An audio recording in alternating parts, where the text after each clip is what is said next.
as well. But definitely, I lead the men's team, um, and yeah, that's a God story in itself to be leading the ministry coming from my life. So yeah, it's been a blessing. Awesome. Well, I just got a notification saying that our live video just stopped. So I'm going to fire us back up and get back in there again. So not sure what happened, but we were live up until a minute ago. So we're gonna keep going. Hold on a second. I'm going to switch over my what I'm streaming from. I think I'm using too much data here. Let me. Yeah, I'm gonna move over to a different Wi-Fi network. So if I drop you guys, just hop back on. I think it ended right when Israel was at the end of his. Oh, okay. Well, we'll go back in again. Okay, I'm good. I'm good. David, you're being modest, bro. You do so much more. You also do forward, dude, right? You're working on that for the prison? Yeah. We're working on that and starting to, want to get guys trained and especially that you guys have the online thing. It's awesome. Hey, we got to talk about All right. Yeah. I'll include that in there too. All right, we're on a better network and we're going right back in again. So nice. Give me just a second.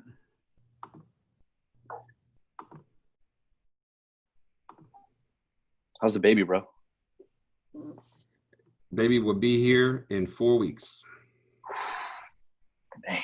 Countdown started.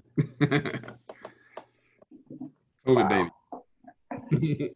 So we are not I can turn off. We're not live streaming, but we are. I'll pause the recording for a minute. It's back on. It's preparing live, but let's just assume that we are recording right now.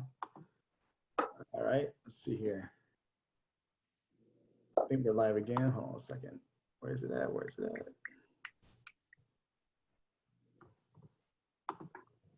There we go. We good? We are good.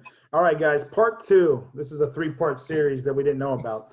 So I think Israel just got done telling you guys about what he does at Victory, and we had just moved over to David, and I was telling you guys a little bit about what leadership roles he fulfills in the men's ministry. But David, why don't you just tell us kind of what your passions are and what you're doing within the community and at the church? So yeah, I'm helping. I've been helping during this season with outreach with the men's ministry, kind of coordinating some things. But before and after, I'm actually the ministry lead for our prison ministry. I've been doing it for about 3 years. We've also started the women's team at the women's prison up in Gainesville. But I lead the men's team, and yeah, it's been awesome. We're really branching out, looking at expanding, doing a lot of transition ministry, so men that are coming out of prison, housing and job placement, and then also looking at forward. So doing a forward ministry in the prison as well, because it's been so beneficial and such a life-changing thing for me. Yeah, it will change and blow minds in prison. So everybody watching who doesn't know what forward is, Israel, can you tell us what forward is again? It's real quickly. It's basically seeking to find the best version of yourself possible. Not just getting out of old ways of thinking, but stepping into new ways of believing, new ways of seeing yourself, new ways of seeing God, new ways of relating to your community, to each other, and then possibly discovering your purpose and walking in it. And so we take people through 4 classes, and then we follow up with a forward weekend, kind of a big celebration, 2-day event. So it's definitely an experience, and you can go to forward, victoryatl.com/forward, and it'll give you more information. You can actually take the classes while at home. It's digital. You go at your own pace. And so incredible. So check it out. That's good stuff, man. And as we talk about things and it stirs up junk in your life and you're kind of wondering where to go from there, forward is a great first step. It's a great direction. So if you guys want to look up more about that, just go to the site that Israel just mentioned. Michael, man. So again, you and David both have wives on staff also. And but in a separate from that, you guys are both very active in leading and serving the church and the community and missions and everything else. So Michael, tell us kind of what your involvement is around the church, because I can't even keep track of it either. So. Yeah, man. First and foremost, man, I just want to say thank you so much to Aaron and Israel for allowing David and I to be on. I mean, you guys have been such a dynamic piece of my transformation personally for almost the last decade at being in Victory. So thank you all so much, man. You guys have meant so much to me and my spiritual development. So thank you. Thanks. Yeah, man. So yeah, plugged in at Victory, and my wife is on staff in the missions department, as Aaron stated. Coincidentally, I am the son of a missionary, and I recently took over as executive director for Voice of Christ in Haiti, which is a nonprofit organization that my father started. We're Haitian. My mom and dad are from Haiti. And they were pastors here in the United States for about 25 years, and God just called them back to the motherland of Haiti to develop a school, a clinic, and a church on a compounded land that they inherited from my grandparents. So yeah, we're about 300 kids, 250 members of the church in the mountains of Haiti.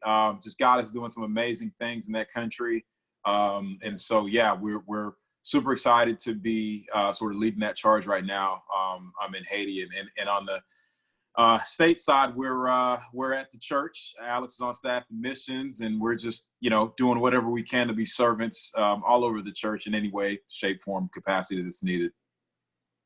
Hey, Aaron, can I say something real quick? Yeah, man, go for it. Yeah, no, I just think I love the modesty of these guys, but so I'll just I have to say it, but you praise in public. And so, I think, these guys are just, they're huge influencers in our church. They started somewhere small.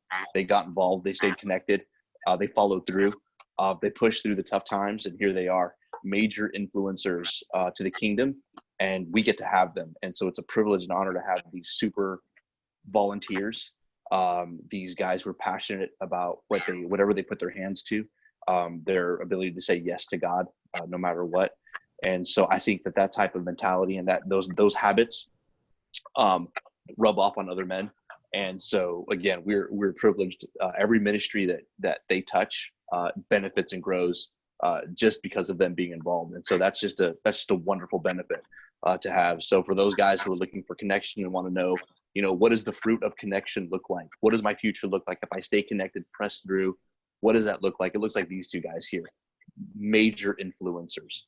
Major disciplers. So thank you guys for doing that, and thank you for being an example. That's true.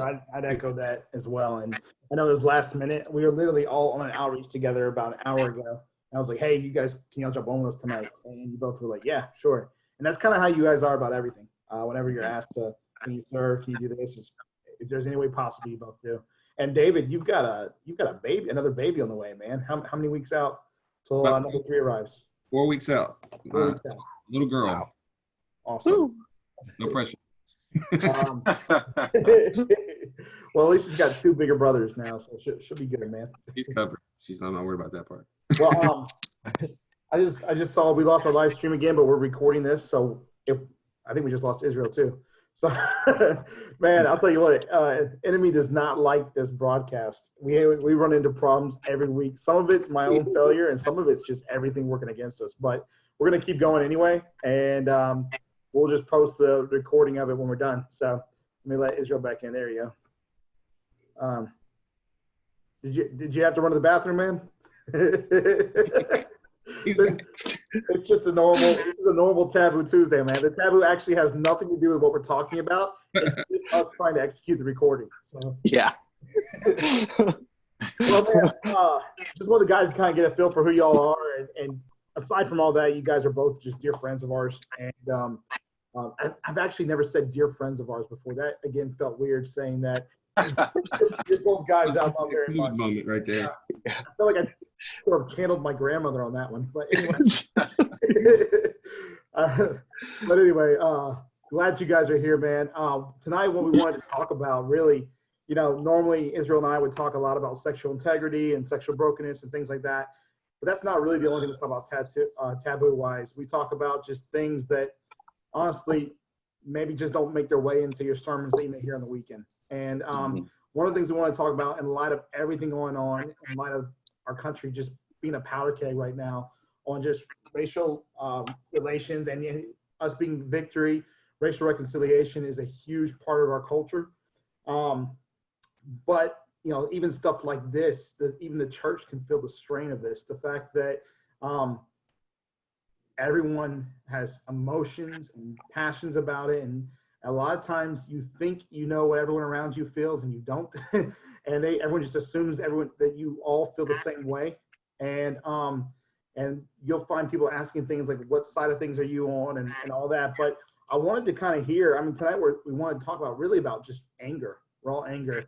And I know that everywhere I've looked, there's just a lot of anger, period. And a lot of it's righteous anger. But what we want to talk about tonight is kind of how do you respond to that? But first, I just want to start with like, how do you feel individually? Like what's going on in your head? What are your thoughts? How are you responding to this? And you can answer, how do you feel because of your race? Or you can answer just how do you as an individual feel and how this is personally affecting you. But love to hear your thoughts. And then let's just see where our conversation goes tonight. So David, why don't you kick us off, man? Yeah. But I've talked through it with countless guys, but it's kind of a wave of emotions for me. I come from a background, I'm biracial, so my dad is black, my mom's white. I'm from Alabama, so you can add all that into the mix. Mm-hmm. And so I come from a background where racism was part of the equation. It wasn't a dominating factor, but it was definitely part of the equation at certain points. And as I got older, I've experienced my share of issues. I've been held at gunpoint by a police officer in Orlando. Wow. And mistaken identity. And it was a very harrowing moment because, there were seconds in where things could have gone either way. And I really look back on those times. I see these moments. It kind of brings back all those emotions for me. Factored in that I have little boys and I've got a little girl on the way. It's real for me, and I go through the emotions of sadness to anger, to just frustration to, and it just kind of cycles back around. It's really a continuous thing for me. So it's a battle. It's not something that, I'm a Christ follower, and it's not like you follow Christ and all of a sudden you got it figured out. I mean, we're human beings, and enough is enough on certain topics. So that's where I am, and we'll get into it more. But how about you, Michael? Man, what's been going on in your heart and in your head right now? Yeah, man. Similar to Dave. Thanks so much for sharing, Dave. Man, similar to him, and it's been kind of a wave of emotions. I think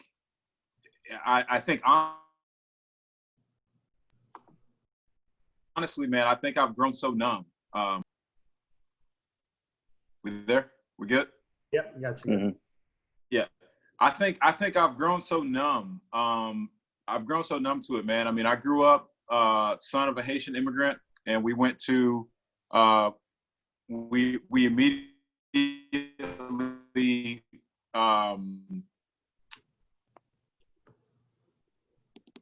we there, guys?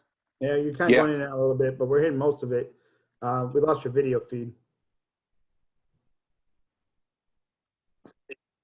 Yeah, sorry, I'm not sure. It's all right. See if we can turn you're coming back on. There you are.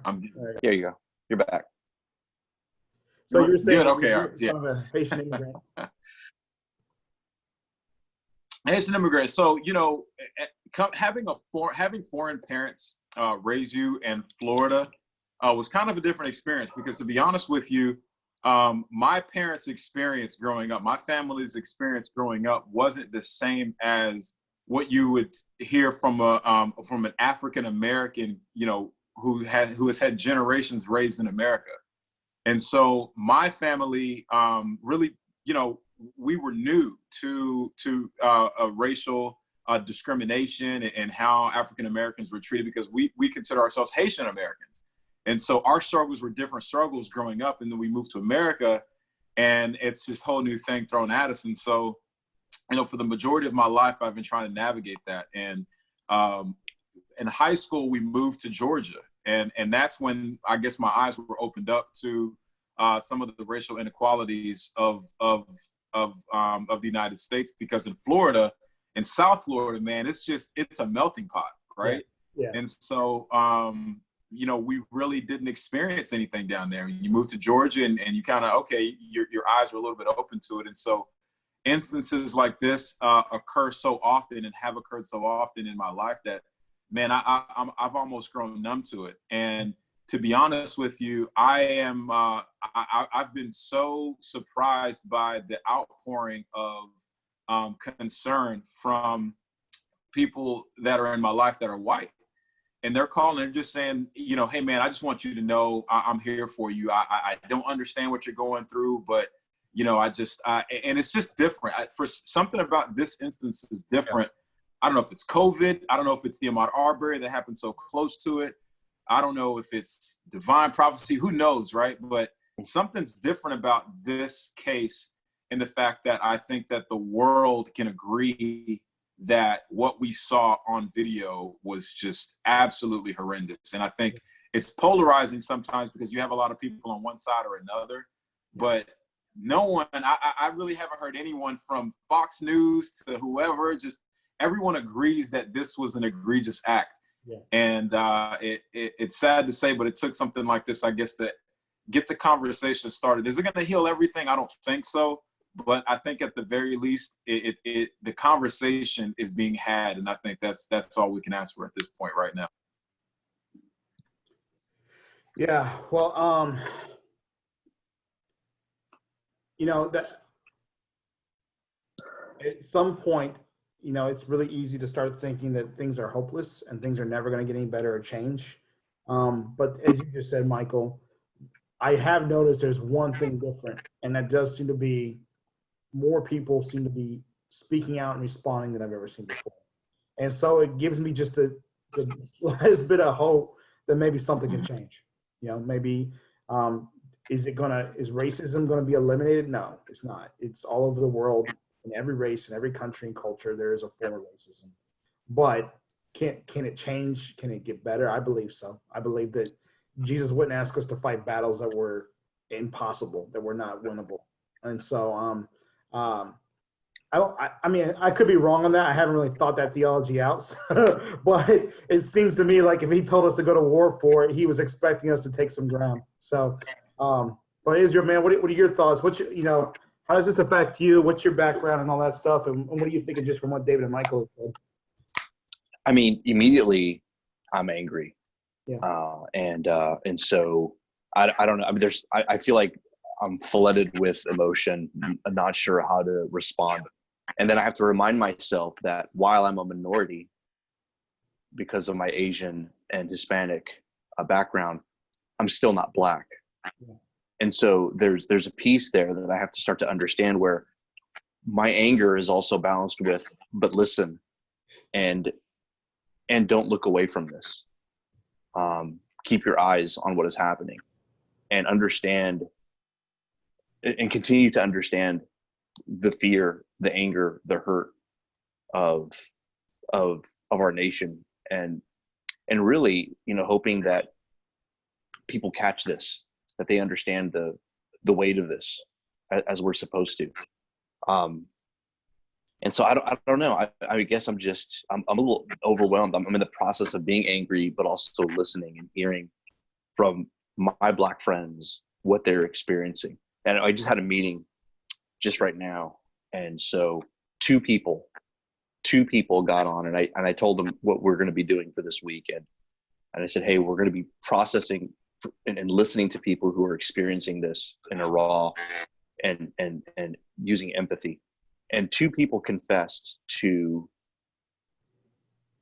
two Black people confessed to their uncle recently just experienced police brutality.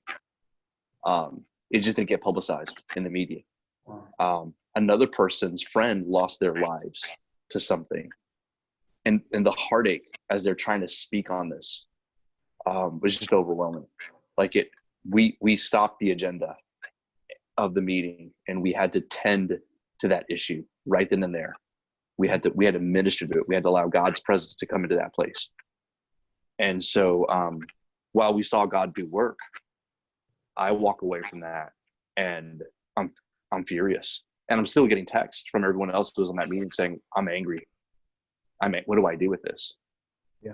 And I'm like, I don't know.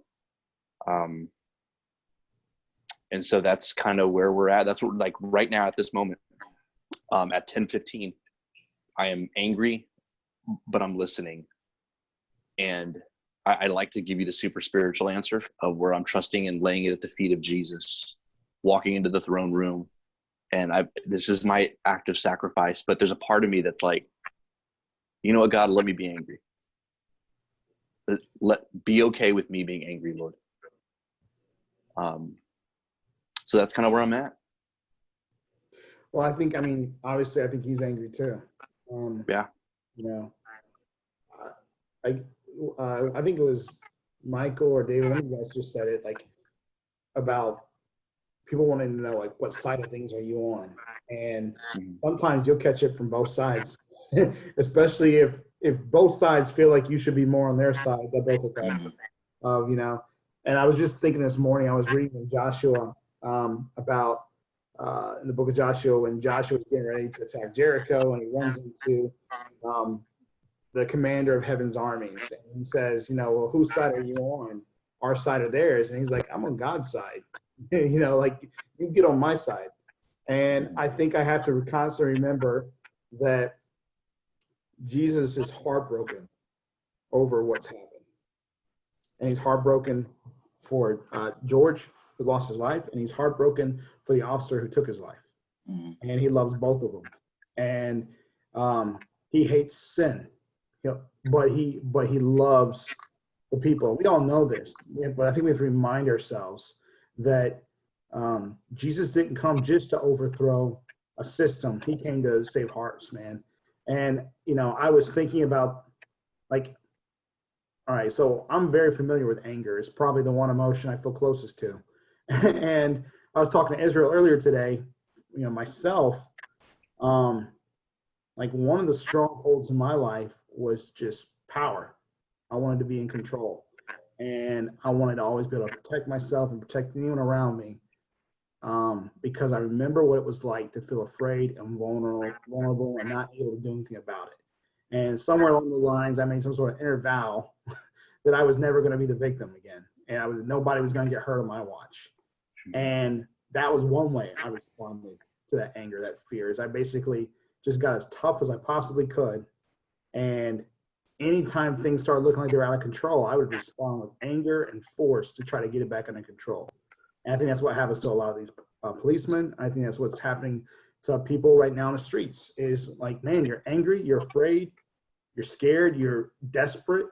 And how else do you respond? I mean, but how have you guys managed to deal with your anger and frustration? How have you managed to, and I'm not saying anyone has the answer, but like, how are you processing? What are you doing with that? Well, I'll be honest with you. For a long portion of my life, I did not have a good relationship with law enforcement at all. I had experiences where I was pulled over and treated unfairly, and I just created this thing inside of me that I don't like police officers, and I don't want to deal with them. And my dad was military police. But I just didn't, I told my wife, Allison, you know, I just don't like dealing with them. And she's like, well, you can't live your whole life like that.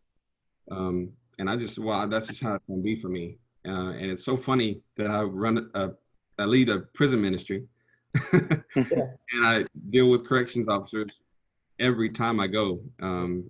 And today, actually, we did an outreach at the local jail here in Gwinnett. And it was a God thing. It was just kind of a surreal moment, because I'm in the middle of this epidemic. I'm in the middle of this racial divide, and I'm standing serving corrections officers. Yeah. It was just like, this is like you said earlier, Aaron, this is Jesus thing, you know, and I can't explain it in a natural thing, in a natural mind, because the natural mind would be, oh, those are the police. That's this, no, but in my mind, I go in and serve in the prisons, And it's not just for the corrections officers, it's for the men that are in the prisons. And their lives that are changed and families that are changed. And but I've seen correction officers change because of the ministry. And that's the only way that I can reconcile it personally. I can't sit and say, like we talked about earlier, the anger is still present and it's still something that I process. But I'm having to process it through the lens of Christ. And even like you said earlier, the whole concept of like, what side are you on and how do you respond? You know, the old me would have probably been on the front lines screaming the top of my lungs at the police and using every language, every word that wasn't in the Bible. But the new me is now working behind the scenes to try to figure out how we can come up with actionable items that are not just words and you know, concepts, but how do we use those things to actually make a change when it comes to police brutality, when it comes to disenfranchised groups of people in certain communities. And that's nothing but Christ working on me to say, hey, step back and let me handle this, but be a part of what I'm trying to do. So that's the way that I can channel my anger. Yeah. That's my 2 cents. Yeah, man. Michael, I mean, so everybody on this call is used to doing things. Like, we're doers. We don't just sit around, we do stuff. So, Michael, what are practical things, like what can you do in response to the emotions you're feeling? Even when you're talking to people and you're hearing just really raw emotion, like where do people go from here? What are ways that you can respond? Yeah, man. I mean, I think that that's such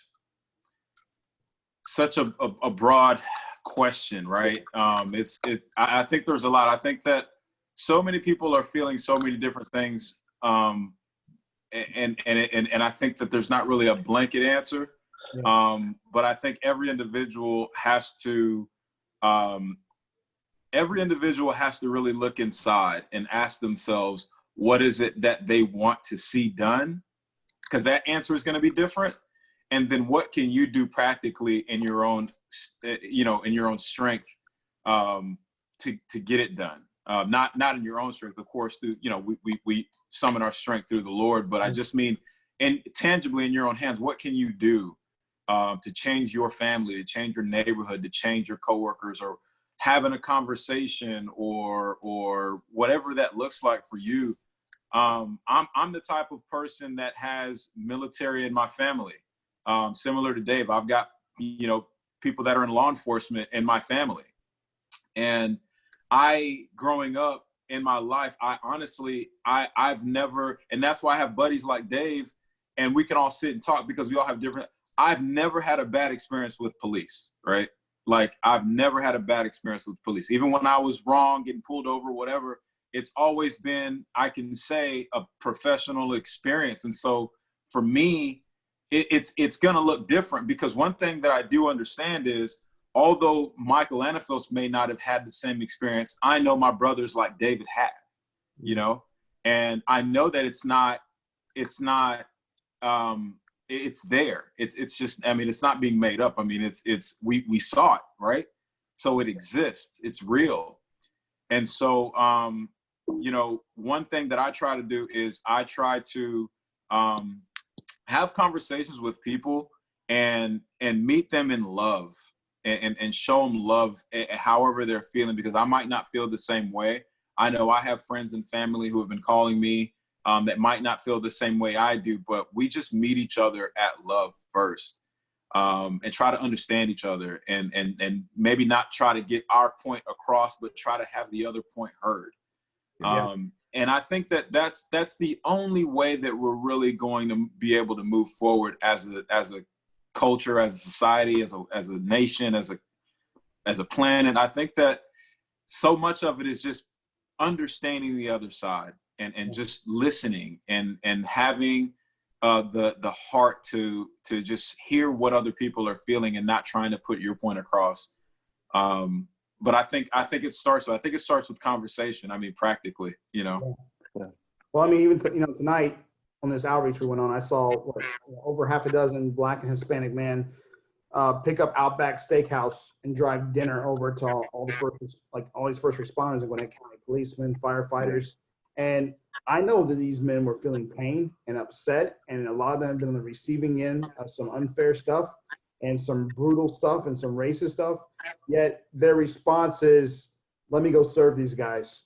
And it's the most backwards, upside down, illogical thing in the world. And it feels right because it sounds exactly like something Jesus would do, you know? But it's weird. It is weird, man. And I didn't even really, what's crazy is I didn't even think about it until I got almost home. Yeah. I was like, wait a minute, I just served corrections officers, and I just watched a friend of mine at the protest, like right before I left. Like, it's just like I think Israel, you said something really important. It's that it's the listening part, you know, and I think that's where we miss it. I think we don't listen. We hear, but we don't listen. And it's, you know, it's talking, but ready to talk, ready to have a response. When this situation, there's so many people that just want to vent. They just want to see how hurt they are and how much pain they're going through. And it's like, there's not always an answer to it. You know, it's sometimes like, I'm married. You have your wife wants to talk. There's a lot of times she doesn't want an answer. She just wants to get it off her chest. And that's where a lot of 90% of the time, it's so funny. 90% of the time, she does not want me to fix it. She just wants me to listen. I'm like, if we could reverse this, I could be successful. Man, listen to all this. This is extra. This is all bonus material. But people want to be heard and they want to be able to vent and get this off their chest. And sometimes just sit there. Yeah. Really, actually, not just listen and glaze over, but care. You know, and because we'll listen and it'll just be right. You know, listen and care and really understand that that's somebody's son. You know, that's somebody's dad. You know, it's real. Absolutely. Israel, what are you thinking, man? I mean, you know, I think, you know, that action is required. Being a man of action is something. I mean, we are created within us, I believe, is the breath of God that compels us to speak truth into chaos. And so I do believe that even if we're sitting down, there's a part of restlessness that is activated within us saying, we have to move, we have to act, we have to do something. Activism is in our bloodstream. I don't think that we were created for passivity. I think that that's something that we learn. I think that that's a product of a wound. I think that there's a part of us that wants to do something. And so there's voting, there's making your voice heard on social media. There is attending the One Race events.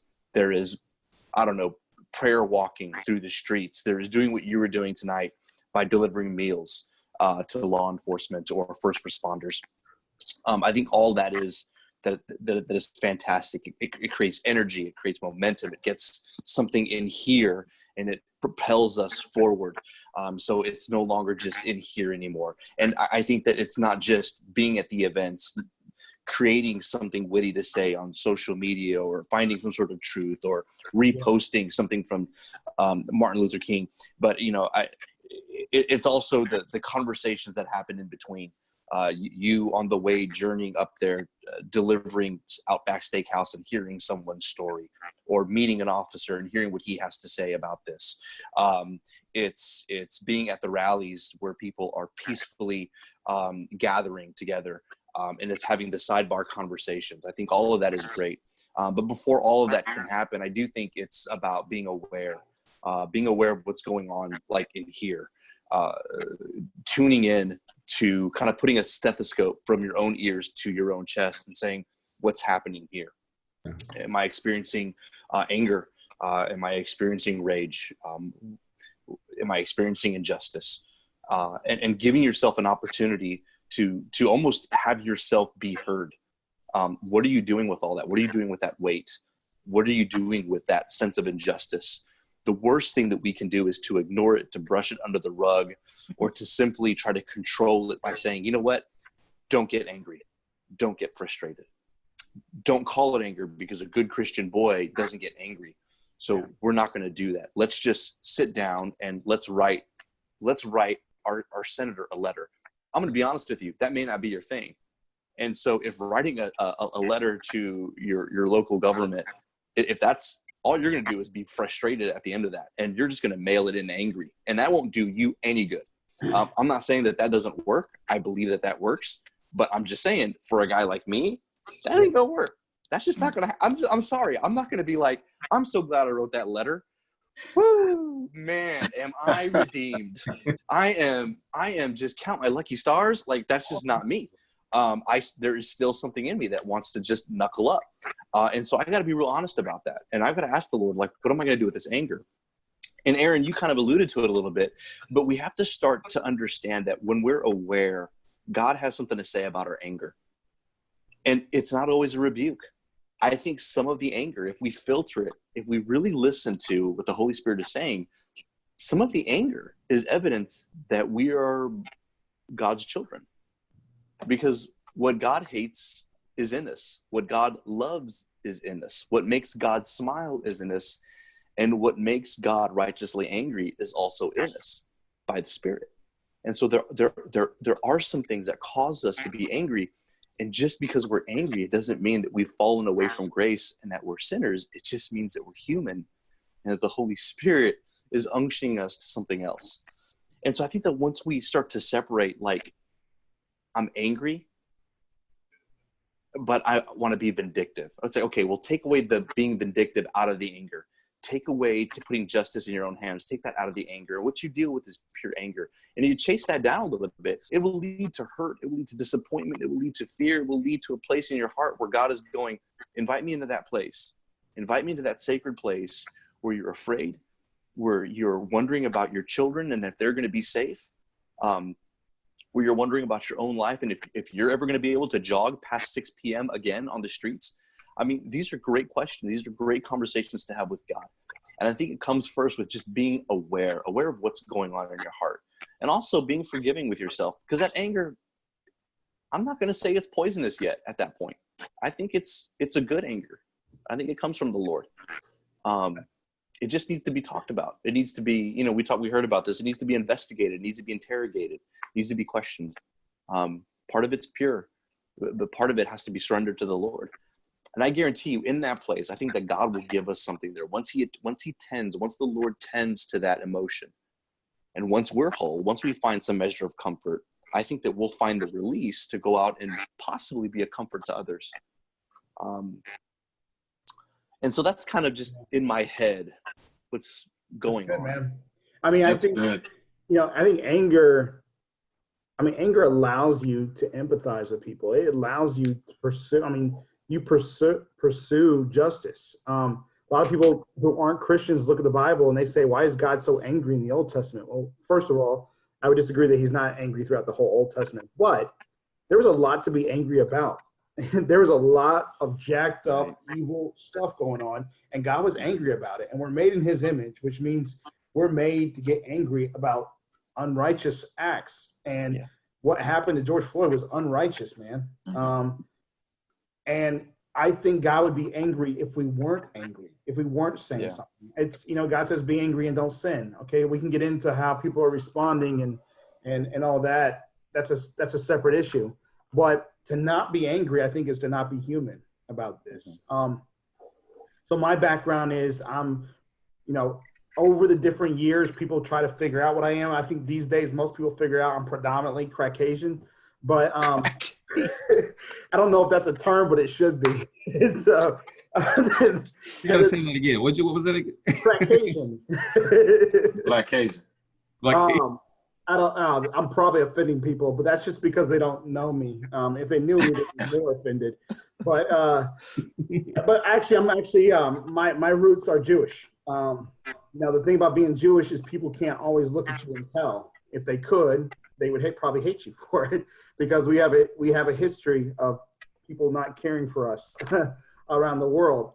And I remember I went to Jerusalem. I got to tour the Holocaust Museum, and that was my first time ever experiencing collective grieving, just an anger. I wasn't alive. I didn't grow up Jewish by religion. It was just in my DNA. And, my family, we hid it. And we could hide it because you didn't look a particular way. Whereas these days, you may be a certain race and you can't hide it. People can look at you and see. And I bet you there are people who wish they could, because no one wants to be treated that way. my family is a multiracial family, and I think about the fact that what are my children going to be dealing with one day? And if we don't get it right or do something about it, they're going to be fighting the same battles. But one of the things the Jewish people have always said is the greatest revenge they could have on what happened to them from the Nazis was just to live a beautiful life, a long life, a life full of love, a life full of family, a life where they experience all the things that the Nazis never wanted them to experience. And I think that that's one response in anger. One response is everything that you tried to keep from me, I'm going to pursue. I'm going to pursue God, even though you think that he doesn't love me. I'm going to pursue having that family. I'm going to pursue raising children and grandchildren. I'm going to make sure they get educated. I'm going to make sure they're provided for. I'm going to do everything in my power. Because it's really, I mean, we can talk about law enforcement and all that, but this isn't a law enforcement issue. We already know this is a nation issue. This is a heart and a systematic issue. The law enforcement is just the symptom of what's going on. That's just the hands of what's going on in the heart. And, I think that, I don't know if we're going to accomplish anything tonight in our conversation, but I think we have to have these conversations and we have to talk about them. Yeah, absolutely. How about you guys, man? I mean, so one, I don't want these talks to stop. I want us to start having more and more of these. And so what's, I know we're starting to wrap up. I don't know how long we've been on, but where's some, any other thoughts you guys have? The whole idea with the anger part of it, I think to be honest with you, anger is passion. I think being angry shows that you care. Yeah. If you didn't care, it wouldn't make you angry. It wouldn't make you frustrated. It shows that you have a soul, and it shows that it's part of who you are. It's part of who we are. I mean, if you know anything about the Bible, Jesus got extremely angry when the temple was being destroyed. And I wouldn't even say angry. I would say more, when I came up in the Baptist church, they called it indignant. But I get that he tore some beards out and flipped some tables over because he was passionate about his Father's house. Yeah. And that's how we are. I mean, we're passionate about the people we love. We're passionate about the people that don't look like us, that look like us, that are made in the image of Christ in the Imago Dei. I mean, I think, and I've kind of come to that term is the whole concept of racism is an antithesis to the Imago Dei, the image of God. That we're made in God's image, all of us. Even there's different shades of skin color in this group, but we're all in His image. And if we can come to terms with that and realize that it's not about the sky, it's not about the color, it's about that we're all valuable. I think we'll be in a better place, and that comes on both sides of the picture. There's the anger is gonna be there, and it needs to be resolved and fixed, but we need to also come to terms with the fact that we're all His children. Yeah Man, I agree. I agree 100%, Dave. From the inception of this country, just talking specifically about what we're what's going on right now, I think that African Americans have been disenfranchised, and society views African Americans in a certain way. Just being blunt, being honest, obviously it's something that, again, is taboo to talk about, right? But if we're being real with ourselves and we're thinking about, hey, how are African Americans portrayed in this country, right? And how are we viewed? How are we accepted? And I think that there is a lot of healing, right? There's a lot of healing that needs to be done in the hearts of a lot of people. And one thing that I think that is going to happen is you're going to have change. Different legislation is going to come out, different laws. But that's not going to change the heart, right? And I forget who said it, maybe Aaron, but it's a heart issue that we're dealing with at the end of the day. Yeah. And I think that the only way that someone can truly have a change of heart is to experience Jesus Christ. And, even with the anger, I think that, obviously Jesus is the Prince of Peace. And truly, if we want to have peace, we really need to encounter Jesus. And I believe that with every fiber of my being, because throughout this entire ordeal, I sometimes am awakened in the night, you know, thinking about what's happening, thinking about my family, my friends, society. And then all of a sudden this overwhelming, indescribable peace will just fall upon me. And I immediately want that for people that I know who are angry in this season, angry like me, and that don't have that peace. And I think at the end of the day, again, it's a heart issue that we're dealing with, and the only way to rectify that or to remedy that is to experience Jesus Christ. Well, I would even add too, you know, I think it also challenges our faith. Because on one hand, we feel like to say nothing and do nothing feels wrong. But at the same time, it also challenges us in the same way that tithing or serving or anything else challenges us is, do we trust God to provide and protect us? And it's tough when sometimes it looks like you're not seeing that. You look around and you say, well, God, if you're my provider and my protector, where's my provision? Where's my protection?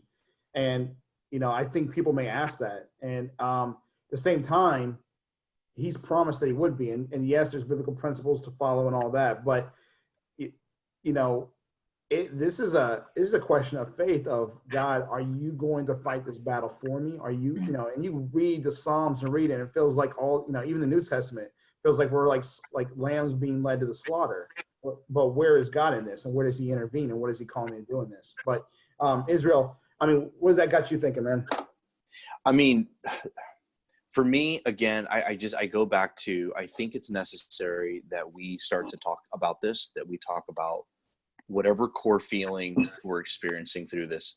The minute that we try to silence ourselves, ignore our emotion, belittle what we're feeling, we stuff it. Yeah. And if we stuff it, it doesn't get processed.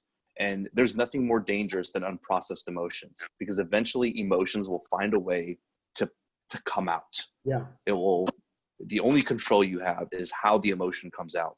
You will feel. You're going to experience an emotion, but the choice that you do have is in the way that you express it. And so I always, you know, my concern for people is that they do what we're doing here. They just have open conversations. They feel comfortable in going and being completely honest with each other. I'm angry with this. I mean, there are some people that need to say, I'm angry with police officers. I'm angry with my neighbor for not standing with me. I'm angry at a pastor for not speaking out on this. People need, in an appropriate way, in a way that is safe, they need to express what is happening. Because if they consume it, if they eat it, that unprocessed anger is going to beget depression. It's going to beget anxiety. It's going to beget hostility. It's going to manifest in physical illness. It's going to manifest in a lower grade of healthy living. It's going to manifest in distancing. It will make you disconnect from the people you love. You can harbor a grudge against God. You can carry that stuff. You know, David talked about it too, and I'll share this. I mean, I echo what David was talking about. At one point when I was in high school, I did not have a good relationship with cops. Anytime I saw a roller cruising by, I would in my head curse their name. You know, I did not like it. I didn't like cops standing, minding their own business. I just didn't like it at one point in my life. That I wasn't born with that. That didn't just happen. I did something. I was a part of something that caused that anger and that strife to manifest with hatred. And it wasn't until my early 20s when I began to meet some really good police officers in which the Lord redeemed that and helped me understand that this was an issue of my heart. But if, again, that anger turned into that anger that was unprocessed, turned into that rage, into that hatred towards police. And so that was something that I had to own. So it's okay. And again, this is something that Tad Savoy says all the time, and I echo it. It's okay to not be okay. It's just not okay to stay that way. Yeah. And so we're okay to express ourselves in a safe place where there's healthy people around us. And so, my encouragement for everyone who's watching is to take this honest conversation and to duplicate it within safe people in your circle. And if you're not in a circle, find a safe circle and start talking about these things. Because right now you have a say as to how that anger is expressed or that injustice is expressed. Do it now while you have the say, because if you hold it and harbor it, it will transform you. It will hurt you in the long run. And I'd add one more thought as we're getting ready to close here. And, I was thinking more about this. Again, there's this, I'm just going to pull from my own knowledge or experiences. When they were having the war crimes and they were trying the Nazis for what they did in the concentration camps. One of the Jewish men that was testifying against, I think it was him, maybe it was, I can't remember if it was Himmler or who it was, but it was one of the butchers basically that came in. And as he walked into the courtroom, the Jewish man fainted. And they said, why did you faint? Were you terrified? And he said, I fainted because I realized that he was just a mere human man, just like me. And then I realized with those emotions that welled up when I saw him that I was capable of doing everything that he had done, because it was in my nature. And I think that was one of the scariest things to realize if you've ever been responsible for enforcing laws or if you've ever had power, realizing that the very things that you hate in people, coming to the conclusion that given the right circumstances or triggers, some form of that could exist in your very own humanity. And that's terrifying. And I think it's really easy for us to always point the finger at everyone, not realizing what lurks beneath the surface in us, just sin-wise, that us without Jesus are every bit as capable of doing the most horrendous things you can imagine. I've been all over the world and I've seen horrible things done to people by all nations, all races, and realizing that every single one of us is capable of doing that. And that's a scary thing, I know from my perspective, going into the prisons, when I was in the prison, I thought, man, these guys are going to be just terrible people. I mean, I'm going to be going in to save them. Like, that's my goal. God is sending me in here to save these people. And I walk in the room and I'm talking to men that would sit next to me in the pew. I'm talking to men that would be at the grocery store with you in line. Men that are serving life sentences, that are doing 25, 30 years, that did something at 18 that are 50 years old now. But it was, and they'll tell you, I made a bad decision. I got really angry. Yeah. Like Israel said, I made a bad decision, and instead of being able to have an outlet, to be able to sit down and just talk through and process, I made a bad decision, and I'm in this place. But I'm somebody's dad. I'm just like us, and that's what we have to come to. Is we're men, and we're taught as little children when we fall. Some men tell their kids don't cry. Some men tell their kids get up, shake it off.